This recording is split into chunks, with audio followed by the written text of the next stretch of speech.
자, 오늘 한 가지의 충격적인 사실을 전해드리자면, 이 박근혜 대통령이 발굴을 했죠. 예, 발굴을 해서 법무장관과 국무총리 또 탄핵 전국되는 대통령 권한대행까지 했던 이 황교안, 이분은 많은 우파 국민들이 박근혜 대통령 탄핵 때 정상적으로 자리를 굳건히 지켜서 탄핵에 동참하지 않았을 거다, 이렇게 믿고 싶고 생각들을 많이 하시고 계시는데요.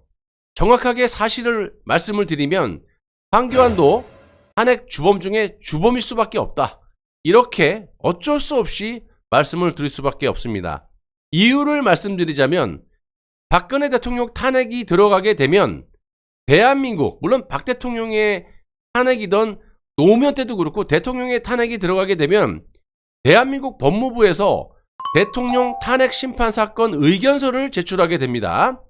자, 노무현 탄핵 때 강금실 전 법무부 장관의 예를 들어보면 노무현 탄핵이 들어갔을 때 강력하게 탄핵을 반대하는 의견서를 제출을 했습니다. 이게 정상이죠. 좌가 됐든 우가 됐든 정말 내가 믿고 섬기는 주군에 대해서 지금 우리 보수 우파 쪽처럼 쌍그리 자기들의 이득을 위해서 배신을 하고 변절을 하고, 나는 이거보다는 낫다고 생각합니다. 내가 죽더라도 감옥에 가더라도 피해를 보더라도 내 주군에 대해서는 어쨌든 막으려고 노력을 했었어야 되는 거 아니에요?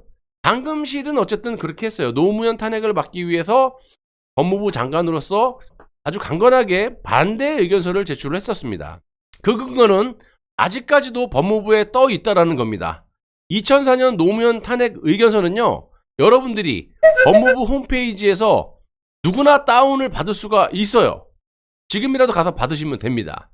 그런데 문제는 박근혜 대통령 탄핵 때 보시면 황교안은 법무장관, 국무총리를 거쳐서 대통령 권한대행이었죠. 당시 법무부 장관이 공석이었어요. 헌재는 2016년 12월 12일 법무부에 탄핵 의견서를 요청을 했고, 당시 이창재라는 이 법무장관 대행 체제에 이 법무부는 헌재 요청 11일 만인 2016년 12월 23일 의견서를 제출을 하게 됩니다. 그런데 이 황교안은 법무장관 출신으로 본인이 이걸 다 정리를 했었어요. 쉽게 말씀드리면 일개 법무장관이 아니라 법무장관 대행이 자기 마음대로 이렇게 하겠습니까? 황교안이 법무장관 출신으로 또 대통령 권한대행으로서 본인이 이걸 다 정리를 했었는데, 조금 더 쉽게 말씀드리자면 박근혜 대통령 탄핵은 합당했다, 인정을 해버린 거예요. 이런 의견서를 제출을 했었는데, 좀 전에 강금실의 노무현 탄핵 반대 의견서는 아직까지 공개가 되어 있어요. 여러분들이 법무부 홈페이지 가면 다운받을 수 있다라고 제가 말씀을 드렸죠. 공개가 돼 있기 때문에 대한민국 국민이라면 다운받아서 볼 수가 있습니다. 그런데 황교안의 의견서는 비공개로 해놨다라는 거예요. 정확한 내용을 파악하기 위해서 2019년 11월 법무부에 이 박근혜 대통령에 대한 탄핵 의견서를 공개해달라고 정보 공개 청구를 했지만 이 법무부는 공개를 거부했었고, 또 법무부는 비공개 이유를 다음과 같이 설명을 했습니다. 해당 정보는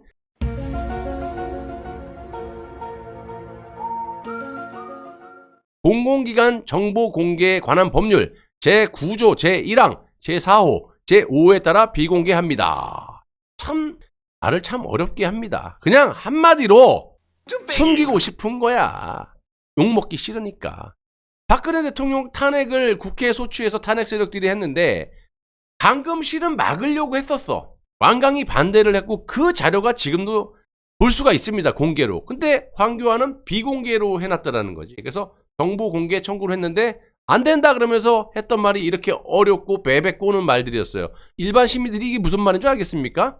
제가 좀 이따 풀어서 말씀드리겠지만 이거는 그냥 전반적으로 우리가 탄핵에 공조했으니까, 동의했으니까, 반대 안 했으니까, 국민들에게 매맞기 싫으니까 비공개로 하자, 이거야. 그냥 이렇게 보시면 됩니다.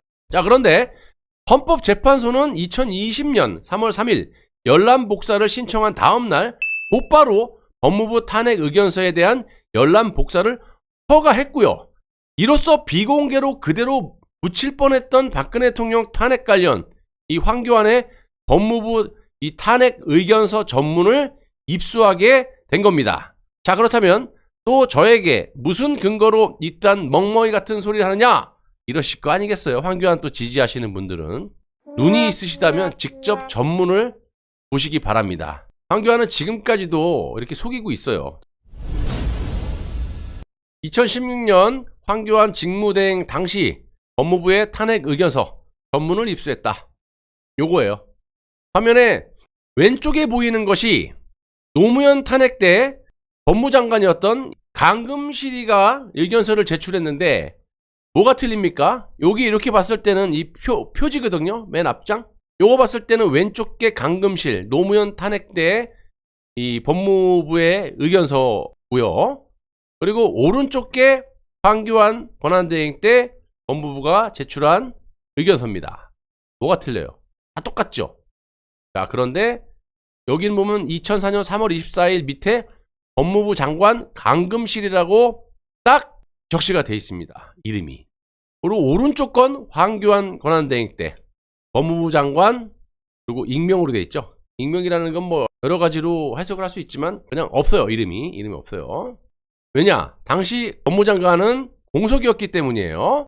김현웅 법무부 장관은 이른바 최순실 게이트가 불거지자 취임 1년 5개월 만에 사표를 제출하고 박근혜 대통령은 2016년 11월 28일 이를 수리를 합니다. 헌재는 2016년 12월 12일 법무부에 탄핵 의견서를 요청을 했고 이창재 장관대행 체제의 법무부는 헌재 요청 11일 만인 2016년 12월 23일 의견서를 제출을 했는데 제가 아까 서두에 말씀드린 건 강금실은 자기 책임을 부여할 수 있는 법무장관으로서 이름을 딱 적시를 하고 노무현 탄핵에 완강히 반대를 했던 사람이에요. 저쪽에서 봤을 땐 충신이지. 근데 우리 쪽은 물론 공석이긴 하지만 전문을 보시면 놀라 자빠지죠. 자기 혼자 사겠다라고 인정을 해버려요. 탄핵은 정당하다. 일단은 첫 번째 언론들이 이 의견서가 아까 황교안의 법무부가 이 탄핵 관련 의견서를 이제 제출하는데 이 의견서가 나오기 전까지는 법무부가 탄핵에 반대하는 입장을 표명할까 잔뜩 긴장하는 모습이었지만 법무부 의견서를 확인한 언론들은 법무부가 탄핵이 부당하다라는 박 대통령과는 다른 의견을 냈다면서 크게 반겼다. 자, 이거는 무슨 뜻입니까? 박근혜 대통령에 대한 탄핵을 하기 위해는 이제 중앙일보 홍석현을 비롯해서 JTBC 중앙일보부터 조중동부터 전 언론사 좌파 한겨레는 말할 것도 없고 싹 다 박 대통령을 탄핵하는데 공범 아닙니까? 그런데 법무부가 만약에 반대를 하면 좀 약간 껄끄럽잖아요. 근데 이 황교안의 법무부의 의견서를 확인한 언론들이 대놓고 이젠 막 날조된 보도들을 하는 거예요. 왜냐? 법무부가 탄핵이 부당하다라는 의견서를 제출한 게 아니라 합당했다. 탄핵시켜도 된다. 이런 의견서를 제출했기 때문에 언론사들이 크게 반기면서 온갖 부작과 날조들이 난무했던 거예요. 법무부가 헌법재판소에 제출한 의견서를 통해 박근혜 대통령에 대한 탄핵소추 요건과 절차에는 일단 문제가 없다라는 입장을 밝혔다. 하지마 이 개새끼. 탄핵에는 문제가 없다라는 거야. 탄핵소추 요건과 절차는. 우리는 탄핵은 소추는 잘못됐다. 지금은 팩트가 다 밝혀졌기 때문에 자 논리정연하게 근거 팩트에 입각해서 제가 방송을 해드리지만 아무튼 이 당시에 이제 이런 식으로 탄핵 소추 요건과 절차에 문제 없다라는 황교안 법무부가 입장을 밝히면서 이제 공조를 하기 시작했고 이는 박근혜 대통령 대리인단이 헌재 답변서를 통해 탄핵 소추 절차에 심각한 법적 흠결이 있다라고 주장한 것과는 결이 다르다. 법무부는 탄핵 심판 요건을 갖췄다. 대통령 쪽의 입장과는 차이가 난다. 대통령이 무죄 추정 등의 형사 재판상 권리를 주장하고 있는데 박근혜 대통령은 이를 적용받기 어렵다고 밝혔다. 법무부가. 앞서 대통령 측이 무죄 추정의 원칙이 적용돼야 한다고 주장한 것과 배치되는 의견서를 황교안 법무부가 제출을 한 거예요. 실제로 2016년 의견서는 2004년 3월 노무현 탄핵 당시 법무부 의견서와는 정반대되는 논조다. 제가 아까 서두에 말씀드렸죠. 당시 강금실 법무장관은 국회 탄핵 소추가 부당하다고 강하게 반박하는 무려 101페이지짜리 의견서를 헌재에 제출을 하고 언론과 일반 전문을 공개했다. 현재도 2004년 법무부의 탄핵 의견서는 법무부 홈페이지에서 누구나 다운 가능하다. 아까 제가 말씀드렸죠. 정확한 내용을 파악하기 위해서 2019년 11월에 법무부의 2016년 탄핵 의견서를 공개해달라고 정보 공개 청구를 했는데, 정보 공개 청구라는 건 이제 행정상의 정보를 공개해달라고 요청을 하면은 해줘야 되는 거예요. 문재인이 그랬잖아. 그 진단키트 문제, 방역 사기, K방역 사기 이런 문제로 행정상 정보 공개 요청을 했었는데 그때 황장수 씨가 했죠? 했는데 안 해주잖아요. 이런저런 변명을 대고. 그거는 뭐야? 똑같은 겁니다. 캔 기능이 있고 공개해서는 안 되니까 문재인도 안 했던 거야. 황교안의 법무부도 안 했다라는 거야. 왜? 캔 기능이 있으니까. 돌 맞아 죽을까봐. 그러면서 아까 얘기했던 이렇게 얘기를 한 거예요. 예. 어려운 말로 베베 꼬아서.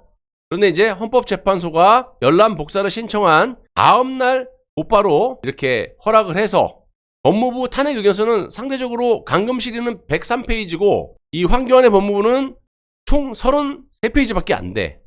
내용은 당시 언론이 보도한 대로 그대로입니다. 아까. 자, 이렇게 보시면 익명 처리로 한 채 이렇게 제공이 된 거고, 요게 박근혜 대통령 탄핵 관련 그 의견서의 목차예요. 그리고 요거는 노무현 때 엄청나죠?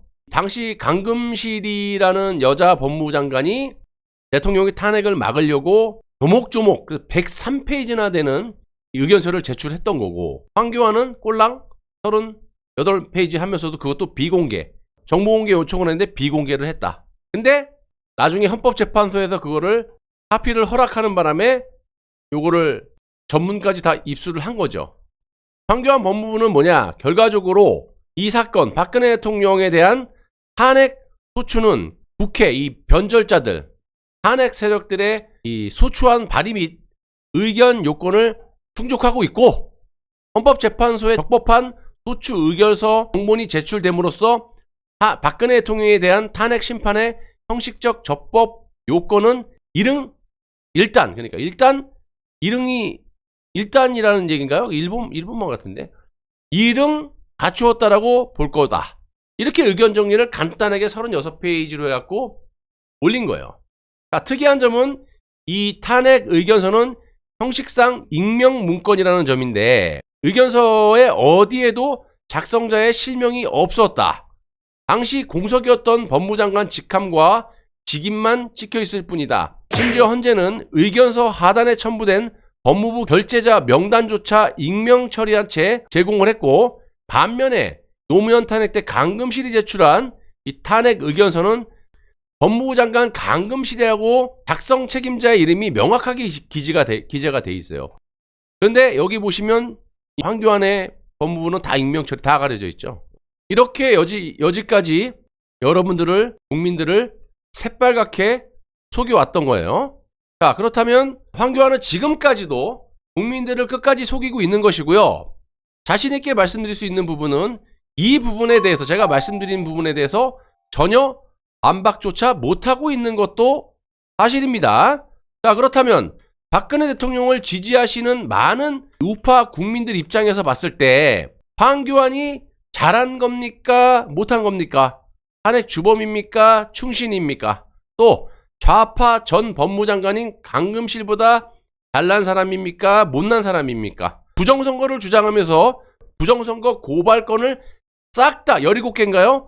싹 다 기각시킨 사람이 누구예요? 윤석열이죠? 근데 윤석열을 자기 혼자 살겠다라고 지지하는 건 옳은 겁니까? 잘못한 겁니까?